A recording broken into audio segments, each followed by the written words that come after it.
Elvis Presley, surely you've heard the name. One of the biggest pop culture icons of all time. Beloved the world over, he often mesmerized audiences with his performances and natural charisma. However, all was not rosy as it seemed on the surface for Elvis. In this video, I will dive into the highs and lows of Elvis Presley's life, including some very controversial and rarely discussed topics. So keep watching this video to learn something new about America's icon. Elvis Aaron Presley was born in a two-room shotgun house erected for the occasion on January 8th, 1935 in Tupelo, Mississippi, to Vernon Elvis and Gladys Love Presley. Jesse Garon Presley, Elvis's identical twin brother, was born 35 minutes before him as a stillborn. Presley was close to both of his parents, but he was especially devoted to his mother. His first musical inspiration came from his family's attendance at Assembly of God Church. Vernon Presley, Elvis Presley's father, was of German, Scottish, and English ancestry. Gladys Presley, Presley's mother, was Scottish-Irish with some French-Norman blood. His mother, Gladys, and the rest of the family reportedly believed that Mourning Dove White, Elvis's great-grandmother, was Cherokee. This was confirmed by Elvis's granddaughter Riley Keough in 2017.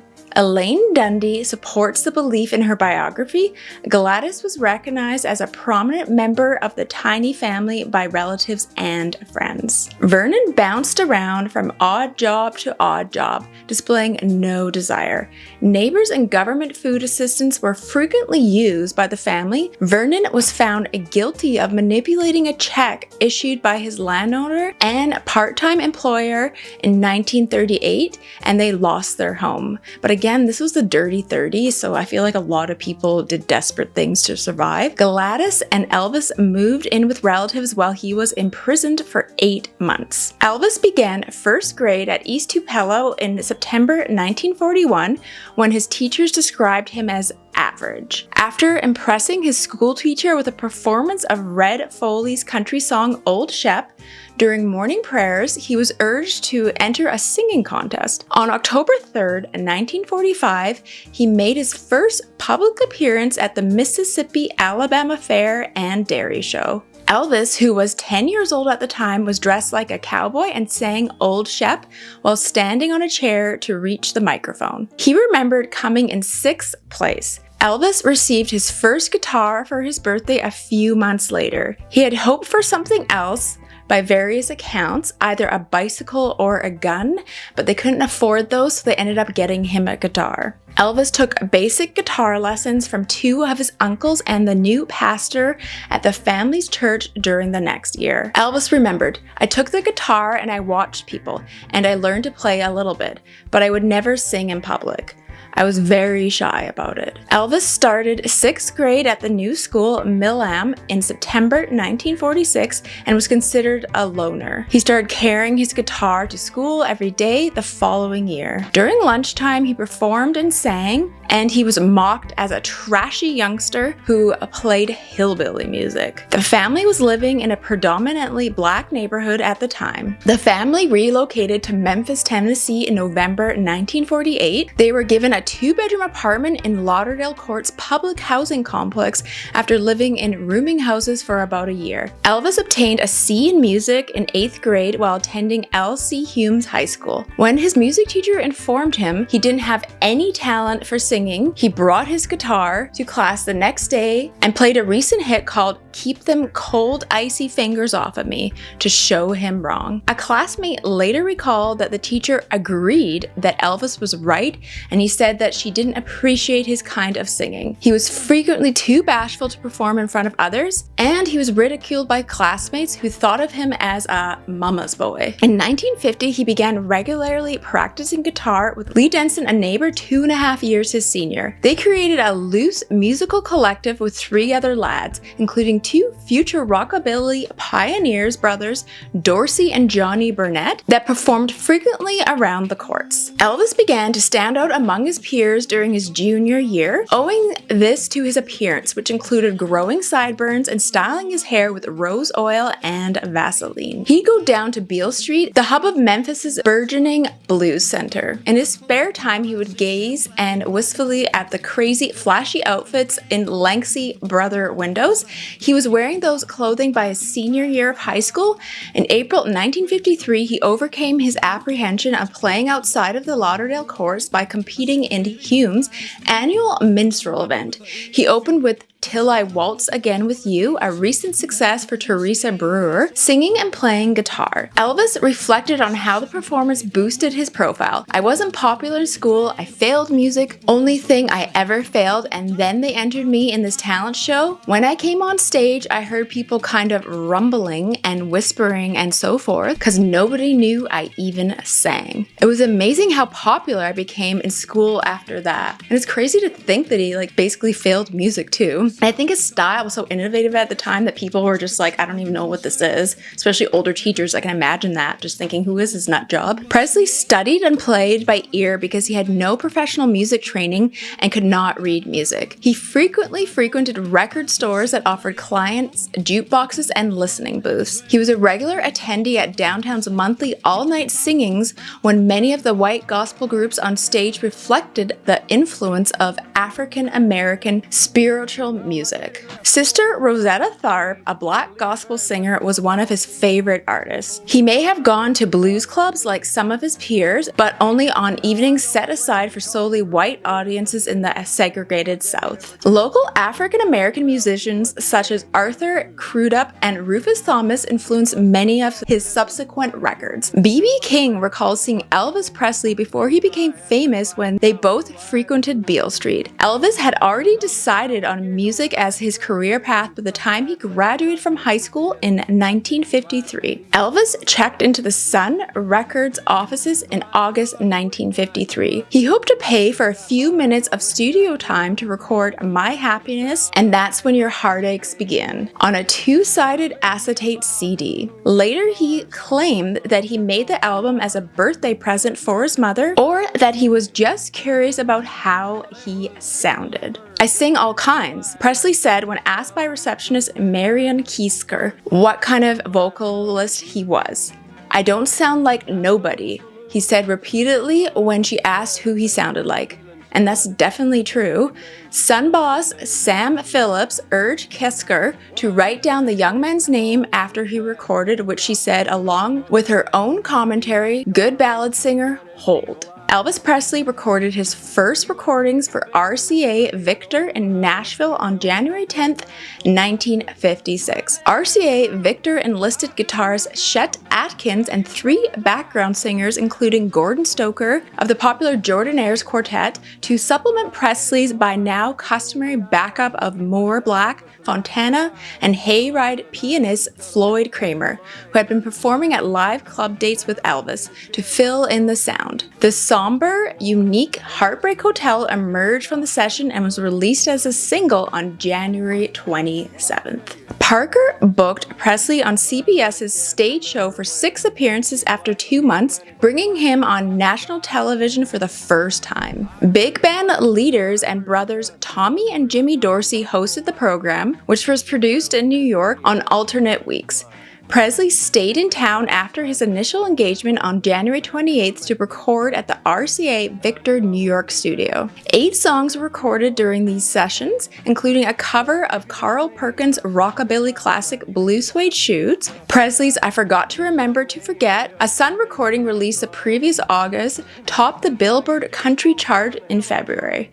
On March 2nd, Neil's contract was terminated and Parker took over as Presley's manager. Elvis's self-titled debut album was released on March 23rd by RCA Victor. It was 7 newly recorded tracks, which were joined by 5 previously unreleased Sun recordings and were diverse. 2 country tunes and a catchy pop tune were performed. The others would come to define the evolving sound of rock and roll. Blue Suede Shoes an improvement over Perkins in almost every way, according to critic Robert Hilburn, and 3 R&B covers of Little Richard, Ray Charles, and the Drifters that had been part of Elvis Presley's stage repertoire for some time. These, according to Hilburn, were the most revealing of all. Unlike many other white artists who watered down the gritty edges of the original R&B versions of songs in the 50s, Elvis Presley reshaped them. He not only injected the tunes with his own vocal character, but also made guitar, not piano, the lead instrument in all 3 cases. It was the first rock and roll album to reach the top of the Billboard chart, where it stayed for 10 weeks. And this was essentially the birth of rock and roll into the mainstream. Hound Dog was recorded in 1956 with Any Way You Want Me and Don't Be Cruel by Elvis Presley. The Jordanaires sang harmony as they had done on The Steve Allen Show, and they would continue to collaborate with Elvis until the 1960s. Elvis performed an outdoor concert in Memphis where he proclaimed, "You know those people in New York are gonna change me none. I'm gonna show you what that real Elvis is like tonight." A judge in Jacksonville, Florida ordered Presley to tone down his behavior and his dance moves. He basically remained motionless throughout the performance with a suggestive wiggling of his finger in mocking of the order. The song Don't Be Cruel with Hound Dog topped the charts for 11 weeks, a record that would not be broken for another 36 years. And back then, a lot of older people thought Elvis was like the devil's music and he was such a bad influence because his dance moves were so provocative at the time and just everything about him, his hair. Accompanying Elvis Presley's rise to fame, a cultural shift was taking place that he both helped inspire and came to symbolize, igniting the biggest pop craze since Glenn Miller and Frank Sinatra. Presley brought rock and roll into the mainstream of popular culture, writes historian Marty Jeezer. As Presley set the artistic pace, other artists followed him. More than anyone else, gave the young a belief in themselves as a distinct and somehow unified generation, the first in America to ever feel the power of an integrated youth culture. And this is true. This is almost one of the first times where youth had power, especially over trends and what was happening with fashion. The crowds at Presley's live appearances grew, increasingly enthralled, Moore reflected. He'd start out, "You ain't nothing but a hound dog," and then he'd just go to pieces. They'd always react the same way. There'd be a riot every time. 50 National Guardsmen were added to the police security at his 2 concerts at the Mississippi Alabama Fair and Dairy Show in September to ensure that the crowd would not raise a riot. And if you've seen some of that footage of people watching his shows, like people would be going absolutely insane, especially when he started moving his legs and dancing. Elvis Presley's second RCA Victor album was released in October and rapidly shot to the top of the charts. The CD features Old Shep, which he performed at a talent event in 1945 for which he played piano for the first time on an RCA Victor session, according to Guralnick. In the halting chords and the somewhat stumbling rhythm, both the unmistakable emotion and the equally unmistakable valuing of emotion over technique. These records, more than any others, contain the seeds of what rock and roll was. He has been, and most likely what it may foreseeably become. Rock critic Dave Marsh stated, assessing the musical and cultural effect of Presley's recordings from That's All Right to Elvis. Love Me Tender, his first film, was released on November 21st. Despite the fact that he was not the lead, the film's initial title, The Reno Brothers, was modified to reflect his most recent #1 single, Love Me Tender, which had reached the top of the charts earlier that month. 4 musical songs were added to what was originally a conventional acting role to capitalize on Presley's popularity. Critics disliked the film, yet it did extremely well at the box office. Every future film Elvis did would have him in the lead role. Elvis and Johnny Cash had an impromptu jam session on December 4th at Sun Records, where Carl Perkins and Jerry Lee Lewis were recording. Despite the fact that Phillips no longer had the authority to release any Elvis footage, he made certain that the session was taped. The recordings became known as a $1 Million Quartet, despite the fact that none were officially released for another 25 years. Elvis's apparel took in $22 million on top of his record sales, according to the Wall Street Journal, and Billboard declared that he had put more songs on the top 100 than any other artist since records were originally charted. Elvis accounted for more than half of the label's single sales in his first full year with RCA Victor, the record industry's largest corporation at the time. Elvis became the teen idol of his decade, greeted everywhere by screaming hordes of young women. More importantly, he served as a great cultural catalyst of his period. Elvis projected a mixed version of humility and self-confidence, of intense commitment and comic disbelief, and his ability to inspire frenzy. He inspired literally thousands of musicians, initially those more or less like-minded Southerners from Jerry Lee Lewis and Carl Perkins on down, who were the first generation of rockabillys, and later people who had far different combinations of musical and cultural influences and ambitions. From John Lennon to Bruce Springsteen, Bob Dylan to Prince, it was impossible to think of a rock star of any importance who did not owe an explicit debt to Elvis Presley. And it's true, his music has influenced so many things in terms of fashion, culture, you name it. Not only that Elvis graced the earth, he single-handedly changed the way that men dress. From rockabilly to more is more jewelry, he remains one of those rare icons whose fashion legacy has outlived their career. Although, granted, not everyone is wearing flashy sequin jumpsuits these days. When you think of Elvis, chances are the first image that'll come into your head is Vegas Elvis, the demigod in heavily sequined white jumpsuits, open-chested and flared pantsuits, who worked crowds into a frenzy with his intoxicating performances. He might be better known for his eccentric stage attire, but in the 1950s, before he became the king of rock and roll, Elvis's style was one of classic elegance and more restraint. He could still be flashy, of course, but his clothes oozed effortlessly cool. Elvis was drafted into the United States Army as a private on March 24th, 1958 at Fort Chaff near Fort Smith, Arkansas. His arrival drew a lot of attention from the media. Hundreds of people surrounded Presley as he exited the vehicle, and photographers followed him into the fort. Elvis expressed his enthusiasm for the military service, claiming that he did not want to be treated any differently than other soldiers. The Army can do whatever it wants with me.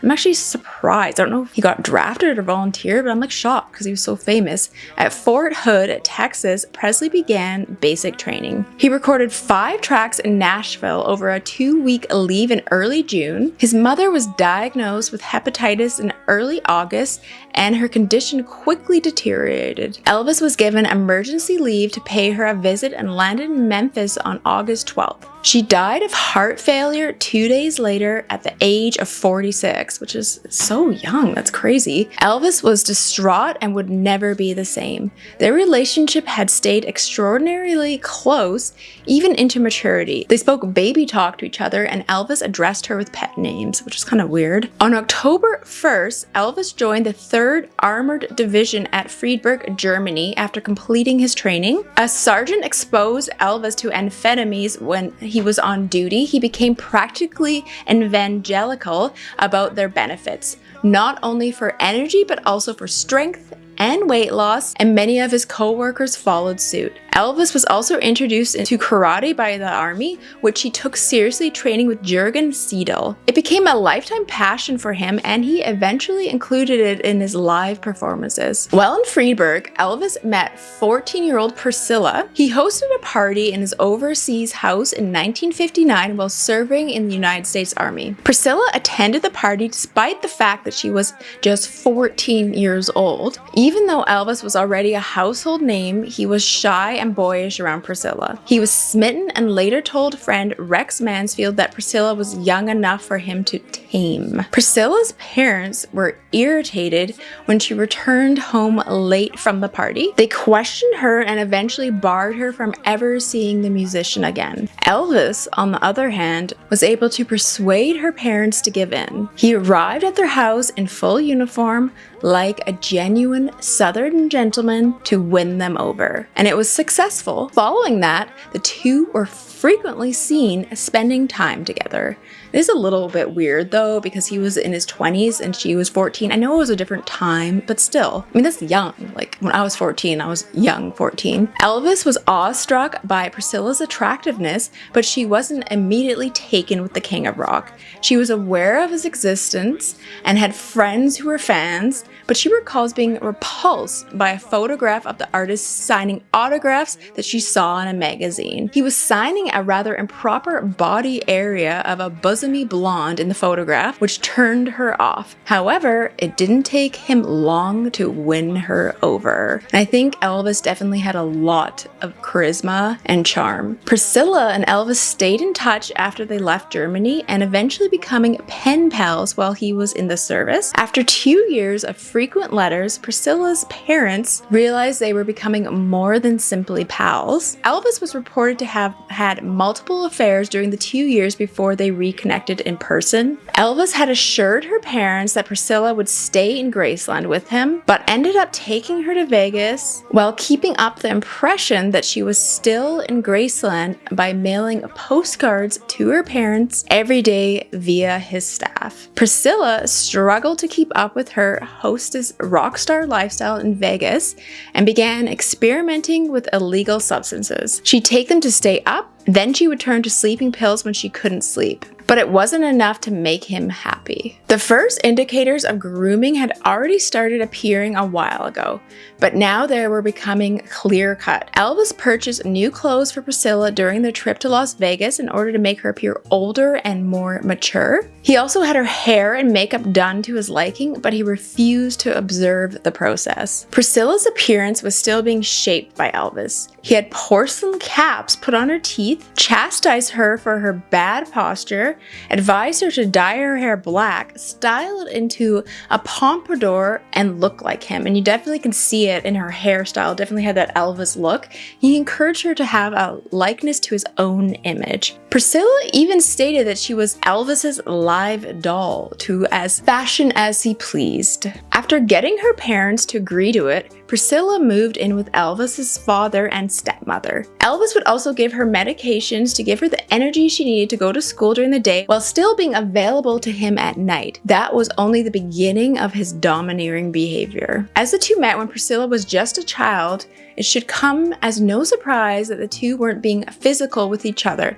Elvis said to have valued Priscilla's purity and wanted things to stay that way until the two got married. Meanwhile, Elvis had close relationships with his co-stars and other celebrities while filming in Hollywood. He got away with it by keeping Priscilla at home in Memphis and isolating her from the rest of the world while he worked. There's a lot of speculation surrounding Elvis's desire to get married. A lot of people hold the opinion that Elvis got threatened and forced into it by Priscilla, her father, and his manager, often with the threats centering around potential charges about him grooming a minor being brought to the press's attention. In May of 1967, Elvis and Priscilla married at the Latin Hotel in Las Vegas. The ceremony, which lasted only 8 minutes and was organized by Elvis's manager to generate maximum attention, lasted again only 8 minutes. Very few guests were invited to the ceremony, and only a few friends and family members attended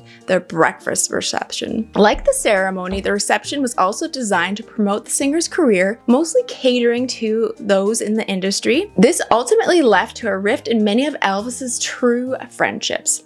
Priscilla found out she was pregnant not long after.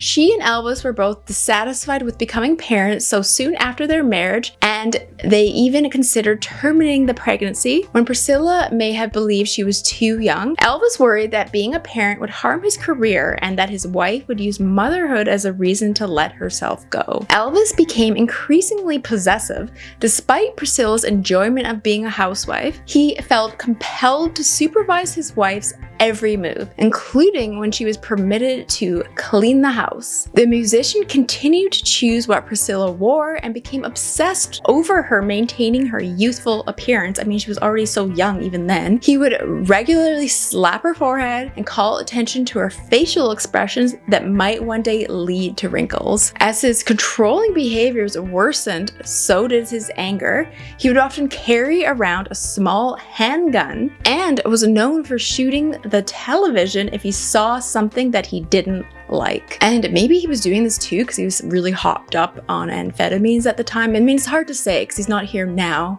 to tell his side. What followed was a host of marital problems, including both Priscilla and Elvis being found to be cheating on each other. Eventually, in February 1972, Priscilla and Elvis separated, and she filed for divorce in July that year. Priscilla revealed in a 2016 interview that she was still in love with him at the time of their separation, but that she felt compelled to travel the world. So I have a feeling she just wanted to break free because she was just trapped there. The breakdown of Presley's marriage, according to Joe Mochio of the Imperials, was a blow from which he never recovered. A reporter had asked Elvis if he was comfortable with his image during a rare press conference that June. Well, the picture is one thing and the human being is another. It's very hard to live up to an image, Elvis responded. The King of Rock's entourage described him as neurotic and troubled at the time. His outbursts got so bad that a doctor was summoned to prescribe him anti-anxiety drugs. It didn't help much, and Elvis is claimed to have complained that he was in too much pain. On October 9th in 1973, Presley's divorce was finalized. His health had deteriorated significantly by that time. He overdosed on barbiturates twice during that year, the first time spending 3 days in a coma in his hotel suite. He was hospitalized near the end of 1973, semi-comatose from the consequences of drug addiction. Elvis thought that by taking narcotics from a doctor, he wasn't the typical everyday junkie acquiring things off the street. According to his primary care physician, Dr. George C. Nikopoulos. With each passing year since his comeback, he had produced more live events, and 1973 saw his busiest calendar yet, with 168 gigs. Despite his deteriorating health, he resumed a rigorous touring schedule in 1974. I feel like it would be so hard to being that famous and the pressure, so I can just see how it would all accumulate, and we've seen this so many times in Hollywood. During this period, Elvis gained his infamous gut, which made him practically unrecognizable. Many people around him urged him to take a sabbatical because his performances were so awful. According to guitarist John Wilkinson, Elvis was in such bad form at the time that he was barely audible. Presley was set to fly out of Memphis on the evening of Tuesday, August 16th, 1977 to begin a new tour. Ginger Eldham spotted him motionless on the bathroom floor later that day. Her eyewitness report claims that Elvis looked as if his entire body had completely frozen in a seated position while using the toilet, that he had fallen forward in this fixed position directly in front of him. It was clear from that time whatever hit him in the moment that he had landed on the floor, Elvis hadn't moved. Attempts to resuscitate him were unsuccessful, and he was pronounced dead at 3:30 p.m. at Baptist Memorial Hospital. He was only 42 years old at the time. In a statement, President Jimmy Carter acknowledged Elvis with permanently changing the face of American popular culture. Thousands of people flocked to Graceland to see the open coffin. Approximately 80,000 people lined the parade route leading to Forest Hill Cemetery, where Presley was laid to rest alongside his mother. His song, Way Down, quickly rose to the top of country and UK single charts. Elvis Presley had a huge cultural impact since the beginning of his career. It was Elvis who made rock and roll the international language of pop, according to Rolling Stone. Presley is described as an American music giant of the 20th century who single-handedly changed the path of music and culture in the mid-1950s by the Rolling Stone Encyclopedia of Rock and Roll. His recordings, dance techniques, attitude, and clothes became rock and roll's manifestations. African American blues, Christian gospel, and Southern country inspired his music greatly. Elvis was voted first on the list of the greatest English language vocalists published by Q magazine, and second in a list of the greatest singers of the 20th century compiled by BBC Radio. Some believe that Presley pioneered a completely new kind of music. It wasn't black, white, pop, or country. It was different. He provided teenagers with songs to listen to and grow up with when other singers at the time composed music for adults. So, what do you guys think of Elvis? Let me know in the comments below. I know there's like weirdness going on with him and Priscilla, but at the same time, it's hard not to acknowledge everything he contributed to the 20th century in terms of history. I feel like he completely changed the trajectory of history. I don't know what things would have been. Maybe someone else would have come along if Elvis didn't exist, but you can't really discredit all his contributions. But yes, I understand the creepiness with Priscilla too. Let me know in the comments below, are you an Elvis fan? Are you excited for the movie coming out? I know I am. I obviously love his music, but I am still acknowledging the other things in his personal life too. So let me know in the comments below, and don't forget to check out some of my other Elvis videos right here. All right, see you guys again soon. Bye.